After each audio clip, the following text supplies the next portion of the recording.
O'zbekistonda ilk bor yangi brend Haytoy buldozerlari kirib keldi. Yangi modellari, ya'ni bu tuning qilingan buldozerlar hisoblanadi. Hozir Spectexnica Toshkentga mana shu buldozerlarimizni yetib kelgan xo'jayinimiz, rahbarimiz bilan hozir mana shu Haytoy brendi haqida batafsil ma'lumotlarni olamiz. Qani ketdi. Assalomu alaykum Mirzabek aka. Yaxshimisiz? Sizmisiz?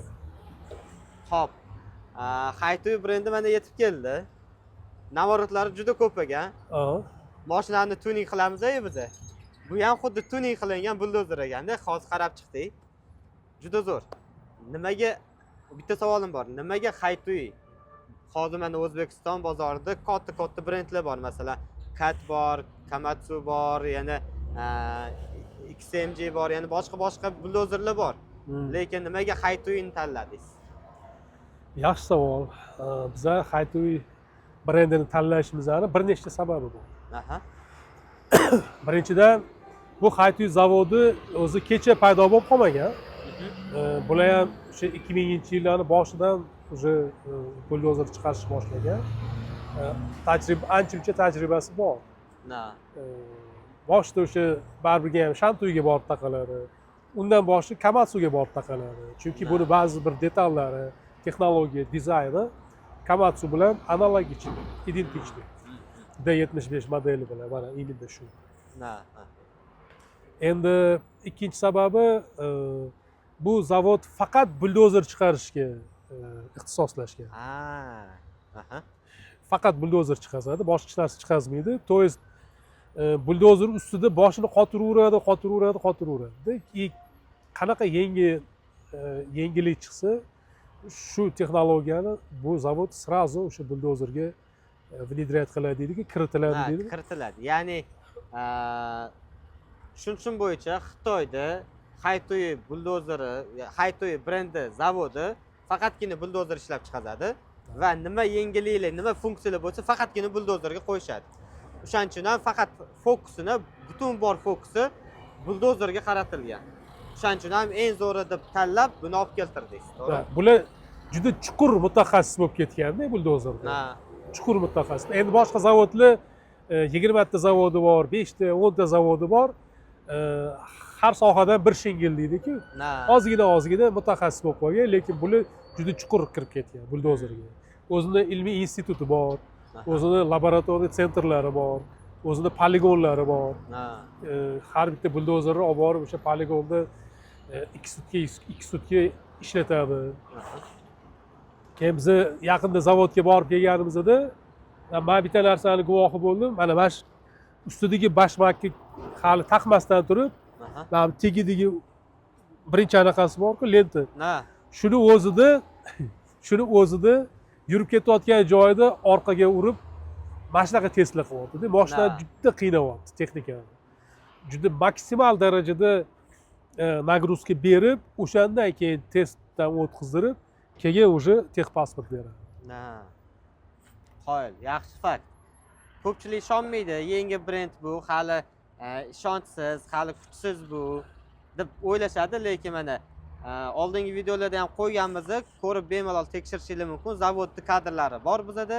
Yana mana bundan keyin kadrlarni ham qo'yaveramiz. Zavodda qanaqa ishlayotgan, test drive qilinayotgan variantlarini o'sha yerda ko'rib olsanglar bo'ladi. Endi yana uchinchi sababi shaxsan Spectexnica kompaniyasi, Toshkent Spectexnica birinchilardan bo'lishga biz hech qachon qo'rqmaymiz.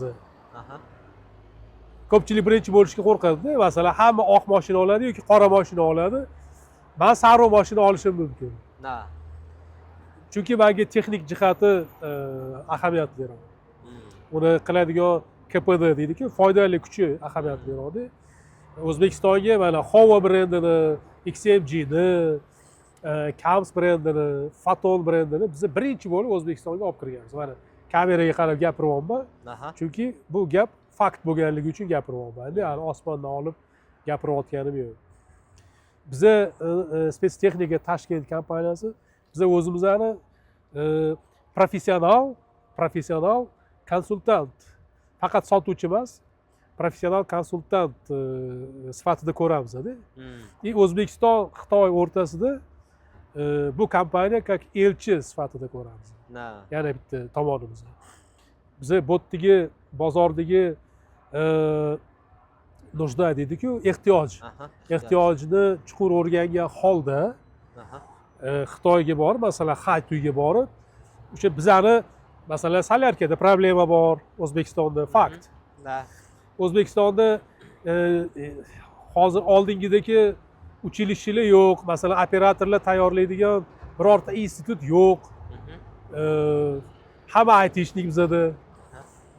Shuning uchun shu tomonlarni hisobga olgan holda biz borib zavodga mana shu problemalarni aytganmiz. Keyin ular bizga именно bizga javob beradigan, sharoitimizga javob beradigan korobka, dvigatel o'rnatib O'zbekistonga jo'natadi.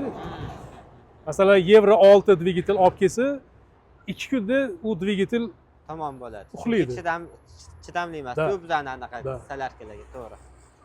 Yana bitta ma'lumot eshitib qoldim. Ya'ni mana shu Xaytuy brendini siz eksklyuziv dilerlik asosida O'zbekistonga olib kiribsiz. Bu sizga va mijozlarga qanaqa qo'shimcha qulayliklar beradi? Eksklyuziv dilerlikmi? Na. Eksklyuziv dilerlik bu birinchidan juda ham katta majburiyat.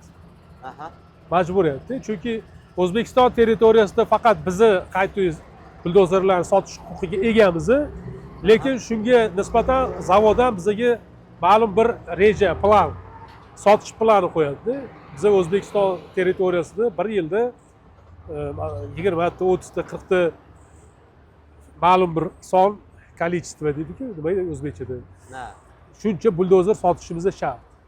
Boshqa brend sotmaymiz, faqat shu brendni sotamiz. Buni plyus tarafi, yaxshi tarafi shundaki, hali aytganimdek, biz O'zbekistondagi sharoitni o'rganib, bu yerdagi qiyinchiliklarni o'rganib, bu yerdagi o'sha voditellarni, fermerlarni ehtiyojini o'rganib, zavodga borib, mamlaqa bo'lyapti desak, zavod shunga moslab texnikani yasaydi. Masalan, mana shu ko'rib turgan texnikangiz ham zakazga yasalganda. Gapingizni bo'laman. Hozir mashinada hozir ham boshida aytganimdek tuning qilingan buldozer dedim. Hozir buni Mirzabekdan aniqroq qilib tushuntirib berishlarini so'raymiz. Nima narsalar, qo'shimcha narsalar qo'shildi bunga? Birinchi o'rinda bu yerda yangi dizayn kabina. Oldingi kabinalar sal torroq bo'lgan. Keyin bundoq chiqayotganingizda o'sha eski tablo bilan sideniyani o'rtasida mana voditel yonlamasiga kirib, qiynaladi. Mana bunaqa qilib o'tirib, tizzasi tabloga tegib turadi va hokazo shunaqa ko'p minus joylari bo'lgan. Bu kabina hozir juda keng. Xohlasa uxlasa ham bo'ladi. Buni ichida kofe bar qilsa ham bo'ladi. Ikkinchidan ichidagi o'sha tablolar o'zgargan. Hozir bu eng high-tech tablo, eng high-tech kabina bizda. Hali O'zbekistonda yo'q ekan. Hali O'zbekistonda yo'q. Biz birinchi bo'lib shunaqa modelni olib kelyapmiz. Современный model.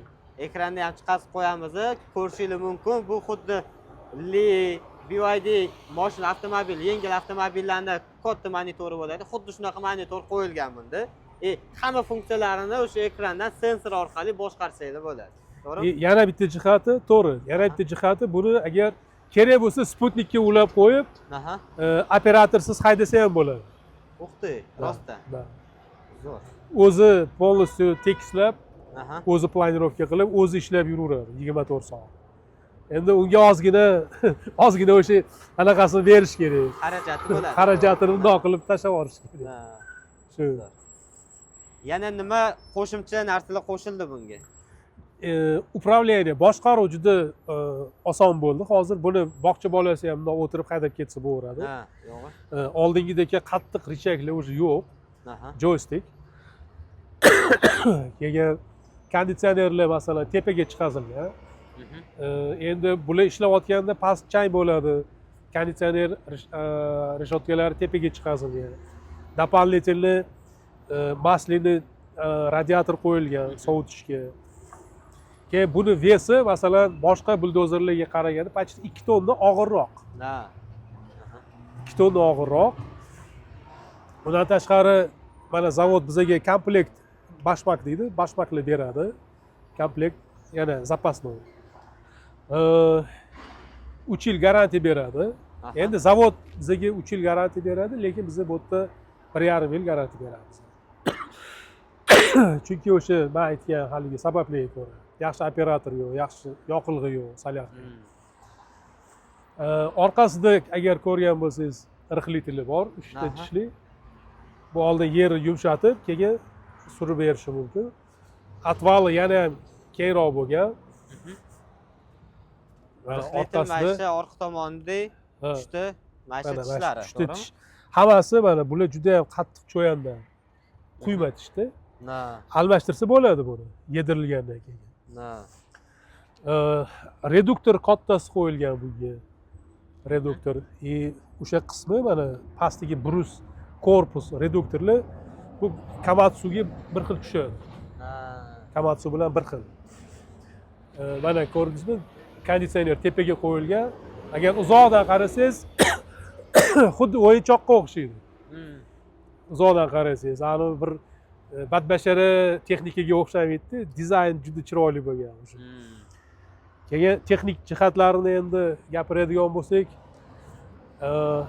dvigatel, eko dvigatel qo'yilgan. O'sha oldingi yiliga qaraganda uzr ancha solyarka anaqasi sarfi, xarajati pasaygan. Gidravlika o'sha yaponskiy gidravlika qo'yilgan, mana bu yerga yozib qo'ygan bo'lsa. Atvali 420. 420 ga 120 adashmasam. 420 ga 120. Atvali. Borgan sari kattalashib ketyapti atvallarimiz.